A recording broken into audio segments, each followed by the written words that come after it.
这两天大家最关切的是虐儿案啊。这个保姆说被起底，说他的家族有12户房产然后呢，而且呢经常更换外佣，因为太辛苦了，外佣呢要照顾他们全家这个爸爸、小孩、打扫还有洗衣服等等等等，工作繁重所以呢外佣也经常换那另外呢，就是说他们发觉呢，对儿少施虐的人呢，都是情绪心理有问题就是说不爽的时候，你看这个保姆跟这小孩这样看起来还好但是呢，生气起来就把你折起来塞在水桶里了，推你去撞墙了，拔你指甲了等等等等，是很多这样夫妻吵架就找孩子出气也有这种情况所以呢，心理这个问题蛮大的。所以呢，以后这种保姆什么，要不要稍微心里面做一个初步的了解到底看看有没有什么问题那另外，他们这个为了躲债改了名字而且曾经是幼教的老师，奇怪家境不是很好嘛那姐妹都改名字都改名字那旧名叫刘什么轩、刘什么宁那新的名字呢都改了换了那另外呢，这个就现在就说相验的时候说社工跟保姆还嬉笑那而且呢还说呢，主要照顾者不是个保姆，是阿嬷，到底是不是真的？这个新闻我们不知道，因为有一个媒体上报道说呢，警方认为说他是要阻挠检调，因为阻挠办案，因为明明是保姆虐死，怎么推到阿嬷身上去呢？到底怎么回事呢？那另外呢，这个受虐的男童的叫做凯凯，他的阿姨有一个录音出来，因为他们都说什么家人都不管了，他说没有不管了，他说我们是在悲痛之中悲伤之中等等我们也在处理后事那我们也肯定检察官这跟警方的侦办等等等等那当然这个民间团体对于社工被上铐而且呢没有把它遮起来是不爽的那连赖清德也说要注意比例原则那现在呢警察也很生气警察也生气呢，就是说呢我们是有发拘票的检察官，发拘票一般来讲我们都上铐怎么就叫我们不要上铐呢？那不上铐，万一跑了，万一自杀了，万一发生什么问题，那是不是警察会被处分呢？我们宁愿被你申诫，而不愿意到时候呢受法律的这个审判因为可能要违法等等那这个吴宗宪是国民党的不分区立委，他是前检察官，他也说上铐是没有问题的。他说为什么呢？他说因为这个检察官应该是觉得有必要发了拘票。在发了拘票的状况下，警察一般是要上铐的好，那么另外儿福联盟也被拿出来批评了，说5年募款募了31亿，到底用在什么地方？1年的人事费就到了2亿1000万会不会有肥猫在中间呢？然后去把这个善款呢，然后这个乱用或是私用这个网络上有在质疑他们了那另外呢，新北市的社工人员只有310个人。等于一个人要照顾13000人，他就用新北市人口去除了，除310人了，所以呢，也认为说呢，人力其实是不够的，到底怎么回事？我们看一下。涉嫌虐童致死的刘姓保姆姐妹，平常住的公寓一旁就是公园，环境清幽。传出连着的这3栋都是家族持有，若拍卖至少1亿元。尤其刘姓保姆户籍怪户，真正住的现住地则是另外一户。更有邻居透露，姐妹名下的房产不止一间。2间本来一间是阿伯的。后来变成阿伯没有房子，阿伯你要清钱，要创啥要创啊？他提的印鉴证明在一个资料去，去办阿伯怎么知道？你来请残障，我有啥请他呢？阿伯当然是了，已经那个房子都他名下。不过姐妹2个人也被查出改过全名，原本2个人都是姓沈，就连过去小吃店的负责人也是妹妹的旧名。亲戚透露，2个人后来改从姓氏，名字全换，但大家都不晓得，直到虐童案曝光才确认是姐妹俩。都是嫁出去的，然后他们都回娘家住，对，那他们其实不姓刘。报道出来说我们亲戚都还在怀疑是我们认识的人吗？因为他们什么时候改姓我们也不知道。疑似说是为了赚钱才接出养中介的保姆工作，但2个人若真的持有多间房产，为何还缺钱用？刘姓姐妹先后取得保姆证照，接受儿福联盟委托的姐姐110年原本在托婴中心就业，取得证照，隔年10个月申请改为居托人员。而妹妹之前就读相关科系，早在79年就有证照，改名后有换照。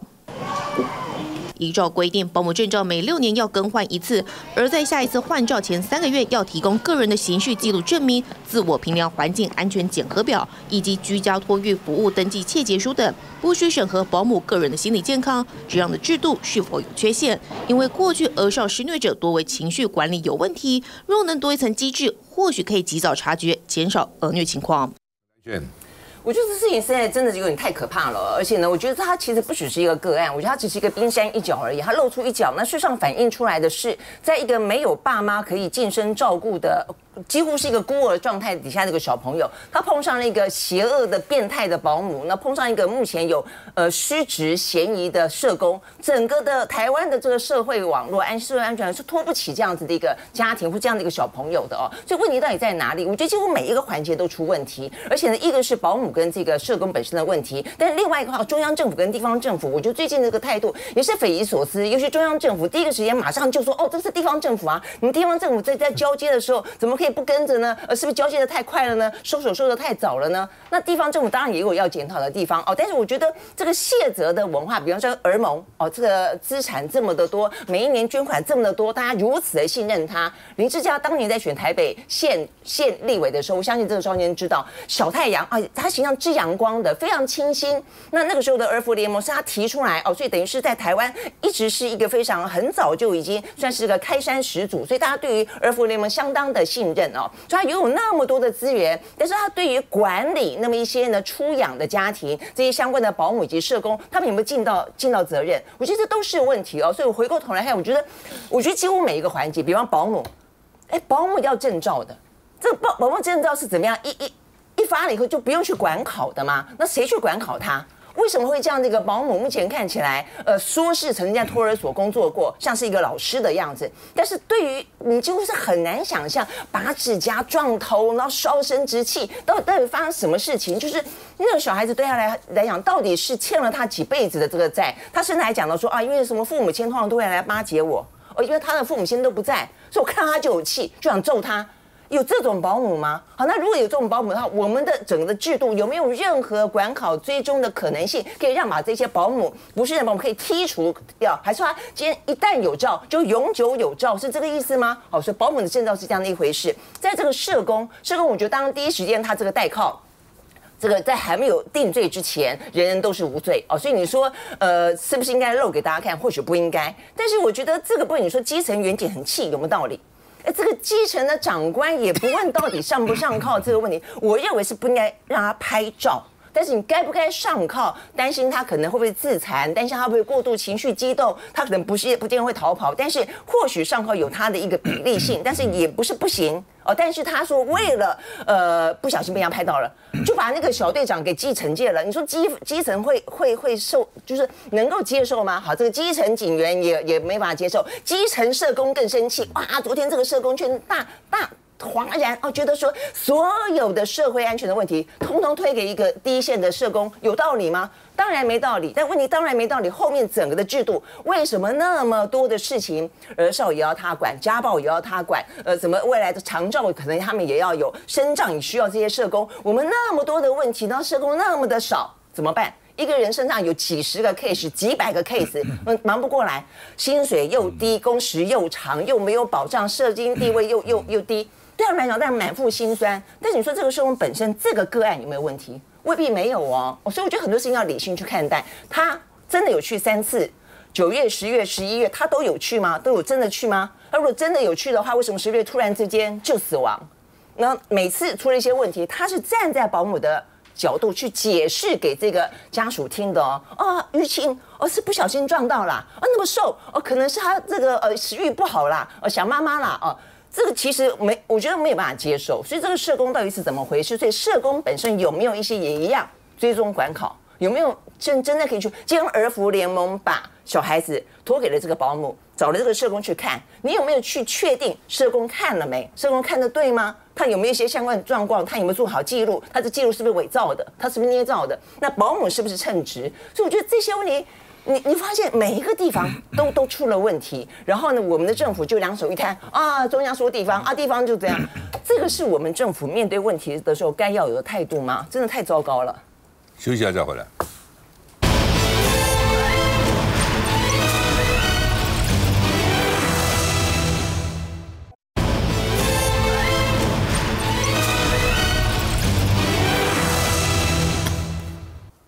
那么本来啊，这个虐童案出事了，要在30天里面检讨了啊。那但是没检讨，卫福部说没检讨了，因为接获通报的时候孩子死了，这就不懂啊，死了是很大的事情呢，死了更要检讨，不要检讨。我说怎么死了，这不要检讨，说因为死了一了百了，反正他已经死了，这什么态度啊？我不懂这他们讲的理由，我常常都听不懂。卫福部常常很多时候讲很多话，就是那个部长讲，我去参加食安会议就没有苏丹红了吗？我跟你们道歉就没有苏丹红了吗？讲的是什么啊？好，那么台北市说他们2次通报了，好，但是卫福部回复说保姆不算重大的儿虐案，这是讲什么？甚至现在还有呢，什么在家里虐的是谁负责，在家外虐的是谁负责？哇，看了大家昏头转向哈。那现在又扯说，我们之所以没调查，是因为检调已经介入了。那民进党立委是说，要有人下台因为这事情总要有人负责嘛，怎么都没有人负责呢？那另外呢，因为卫福部甩给北郭薛瑞元说，该负责任的谁都跑不掉了如果这样最好，真的不，你一开始的时候就记者问我说，到底中央推对方，地方推对方，我说都有责任，都不要推，赶快叫他坐下来平心静气，漏洞找出来补一下，这比较重要嘛。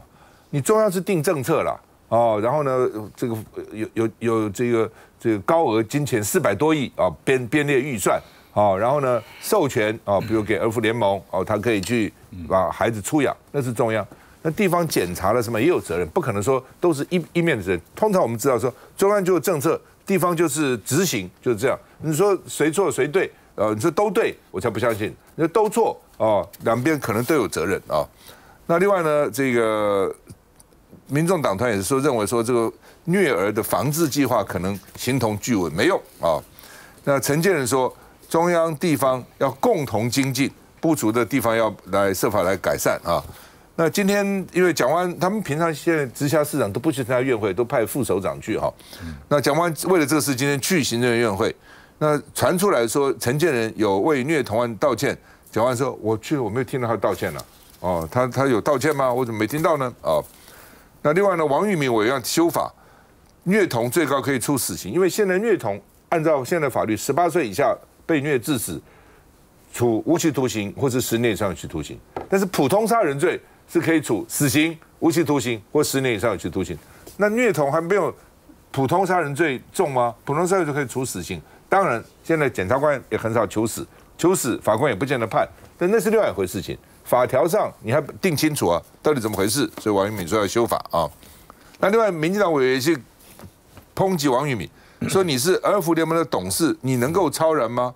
因为他排了虐童案报告，我不觉得就不能超然了。因为这种董事都是公益团体的，也基本上应该是无给职的那有些董事搞不好更要追究才对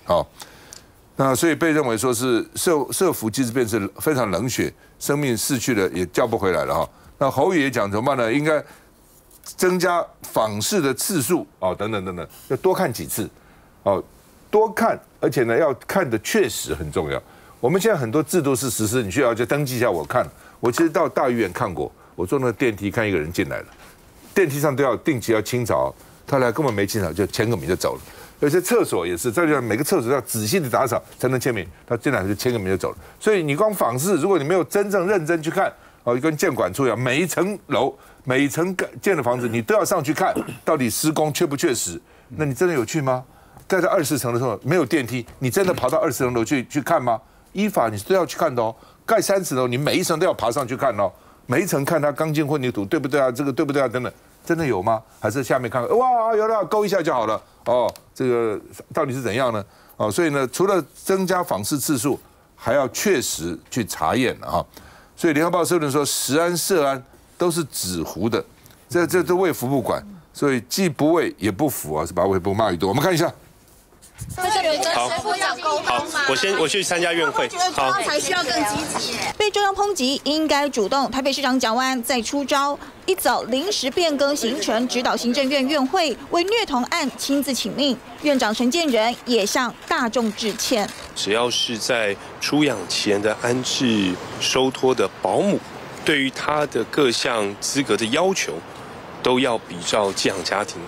的标准也就是相关的考核评鉴。除了三方共访，蒋万安在提议，毕竟凯凯的案子发生在去年12月底，直到事件曝光，舆论哗然，中央跟地方才有积极作为。这中间3个月不见主动改进，过程中甚至互推皮球。保姆推荐评鉴平台，就相当于 Google Review 这样的概念。当然，我希望由中央统一来规范。我是没看到纸本公文，电子公文也会线上签核，也没我是没有看到。我们会请儿盟、请双北来跟我们说明这个案件的始末跟他们的处理过程。中央直指从没收到北市函文，因为北市府指出事发后就发函卫福部询问是否列入重大儿虐事件，召开检讨会议。卫福部却说检讨范围是以父母、监护人跟实际照顾人为主，保姆没有在列，此案不符标准。卫福部长薛瑞元更说，地方应该主动举行检讨会议，不是等中央叫他们做。请问保姆不是实际照顾者，谁是实际照顾者？请卫福部不要继续用谎言来遮掩自己的失职。中央地方每次都喊要补社会安全网，偏偏每次都漏洞百出，只见官员推卸责任，难怪群情激愤。先回复吴思瑶说，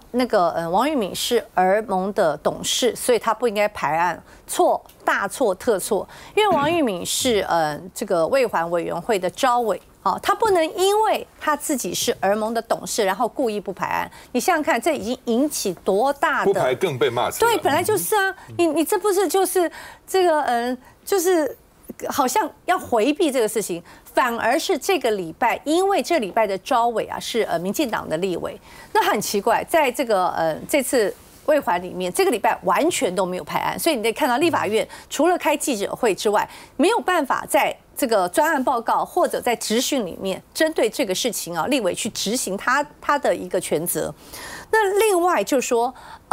蒋万安他在今天大概下午的时间、中午的时间，他有发一个脸书，他针对这个事情，他认为就说，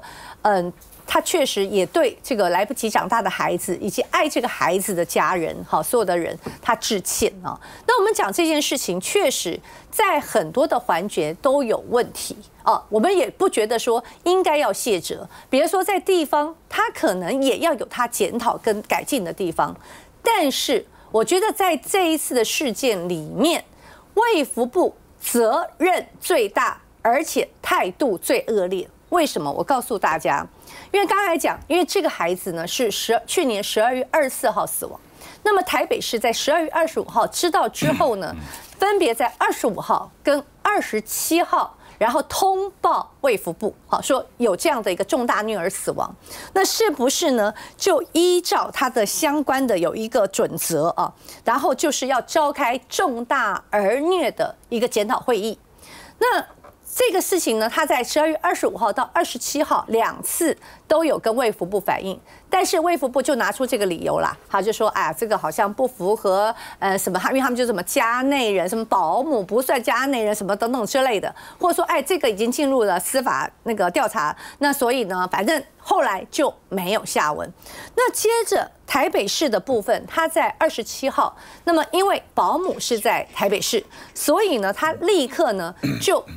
让这个保姆不能再接新案子，因为免得有第二个这个受害者。然后也同样的，因为他们保姆都有在网络上都有那个在挂名，然后就把它下架了，所以也就是保姆有处理。另外在29号的时候，台北市做出了调查报告，也就是说，从25号台北市社会局知道之后，他在29号做出了调查报告。那我刚才不是讲25号、27号分别跟卫福部有通知，卫福部呢从此石沉大海，通通都就再也没有回复了，一直等到这个案子被台北市议员就是那个开记者会把它揭发之后，引起全国的愤慨，人神共愤。所以到了12号，就是这个礼拜2，卫福部再发了一个公函给台北市，明天下午要召开会议。所以我要讲说，如果应该召开会议，请问3个月前你在干什么？3个月前你就在装睡啊！你就说这事情反正已经在司法调查中，那你现在因为觉得全国的舆论通通都已经关注这个事情了，那大家都要检讨，所以他现在15号他们要召开这个会议。那我刚才为什么讲卫福部是有他的责任？因为这整个案件啊，它不是台北市政府去委托儿盟的，它是卫福部委托儿盟，在这个孩子出养之前，由儿盟再找跟儿盟合作的保姆去照顾他。那么社工，儿盟的社工，这刚才讲说上靠的那个社工就是儿盟的社工，他负有就是要去访视的一个责任。所以当然我相信检察官可能要调查你有没有落实这个访视，你的访视过程里面有没有发现任何异状，这些异状你有没有做一些预先的任何的一些措施，然后否则的话这个孩子怎么会就这样子这么惨死？那另外一方面，台北市他也要派出他的社工去访视。那台北市的社工呢，他第一次他有去访视，到了第2次他再去访视，他就说我们家有人确诊，那他们就把它延后，时间延后。可是这个时间延后，事实上真的就发生来不及弥补的悲剧，这个孩子就死亡了。所以我觉得台北市政府有没有要加强的地方？我也觉得在这个案子里面，你是不是譬如说你要不要有无预警的访视，或者是说检察官今天提出来是不是有3方访视的机构或者什么保姆评鉴的东西，这个大家都可以检讨。可是我觉得今天中央尤其卫福部比较恶劣的地方，我刚才讲了，你之前不作为，现在说要开会，然后当大家检讨的时候，他竟然讲什么？他说：“哎呀，不需要我中央来做，就是我不要我中央告诉你，你们地方政府就可以来做啦。”然后包含蔡英文、包含陈建仁、包含赖清德，都意思说中央要督促地方政府把这个做好，意思说是地方做不好。但是我刚才给大家讲这个整个的前因后果跟整个的架构，卫福部难辞其咎。我觉得事前他事实上是麻木的，就是疏忽了，事后又把这个责任完全推向了地方政府，这个是我们不能接受。接下来再回来。